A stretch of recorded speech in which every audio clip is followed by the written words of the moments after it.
সবাইকে নমস্কার জানিয়ে বলছি, প্লিজ দয়া করে কেউ কাউন্টিং এজেন্টরা এবং প্রার্থী ক্যান্ডিডেটরা তারা ভোটিং এলাকা ছেড়ে আসবেন না। স্ট্রং রুমে যেখানে কাউন্টিং হচ্ছে, মানে সেন্টারে, সেখান ছেড়ে কেউ আসবেন না। এটা বিজেপির প্ল্যান।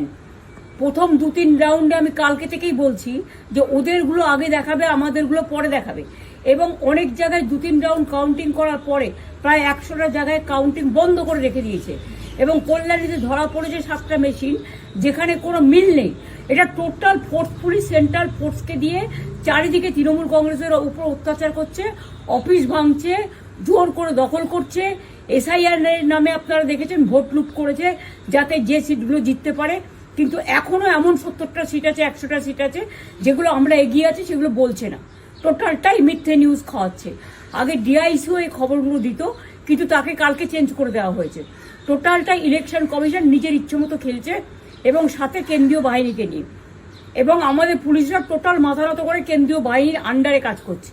সুতরাং আমি আমাদের কাউন্টিং এজেন্টদের, আমাদের সমস্ত পার্টির কর্মীদের বলবো, অত মন খারাপ করার কারণ নেই। আমি বলেছিলাম সূর্যাস্তের পরে আপনারা জিতবেন। 3 রাউন্ড 4 রাউন্ড কাউন্ট হলেও এটা 14 রাউন্ড থেকে 18 রাউন্ড কাউন্ট হয়, তখন আপনারা জিতবেন। Wait and see, watch. আমরা সবাই আপনাদের সাথে আছি, আপনারা কেউ ভয় পাবেন না, নিশ্চিন্তে থাকুন। আমরা বাঘের বাচ্চার মতো লড়াই করে যাবো। আরো ভালো ভালো খবর দেখতে সাবস্ক্রাইব করুন বাংলা হান্টের ইউটিউব চ্যানেল। বাংলা হান্টের আরো খবর দেখতে নজর রাখুন।